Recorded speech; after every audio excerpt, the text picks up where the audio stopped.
নমস্কার, গল্পগুচ্ছ বাই সোমা চ্যানেলে আপনাদের স্বাগত। আজকে আরও একটি গোপাল ভাঁড়ের মজার গল্প শোনাবো।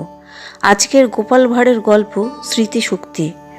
গোপালের প্রখরভাবে স্মৃতিশক্তি ছিল, ভালোভাবে বলতে হলে বলা যায় অসাধারণ।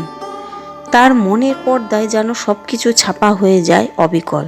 হাব ভাব, এমনকি কথার টুকিটাকিও। সাধারণ মানুষের মধ্যে অমন স্মৃতিশক্তি থাকার কথা নয়। একবার নিশ্চিন্দিপুরের জমিদার ঘোড়ায় চড়ে যেতে যেতে নৌপাড়ার মোড়ে গোপালকে দেখতে পেয়ে জিজ্ঞাসা করেছিলেন, গোপাল, তোমার অসুখ সেরেছে তো?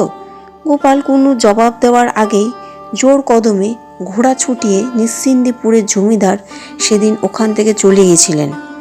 ওই ঘটনার 7-8 বছর পরে আবার নৌপাড়ার মোড়েই গোপালের সঙ্গে নিশ্চিন্দিপুরের জমিদারের হঠাৎ দেখা হয়ে গেল। এবার কিন্তু জমিদার পালকি করে যাচ্ছিলেন।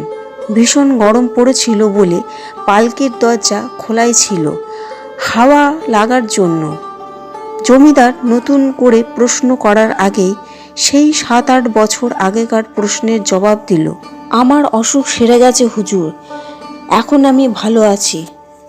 জমিদার এ কথার মানে না বুঝতে পেরে অবাক হয়ে গোপালের মুখের দিকে তাকিয়ে রইলেন।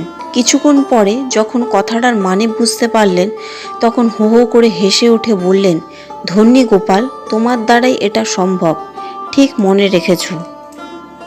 গোপাল ভাঁড়ের এই মজার গল্পটি যদি আপনাদের ভালো লেগে থাকে তো একটি লাইক ও সাবস্ক্রাইব করতে ভুলবেন না। ধন্যবাদ।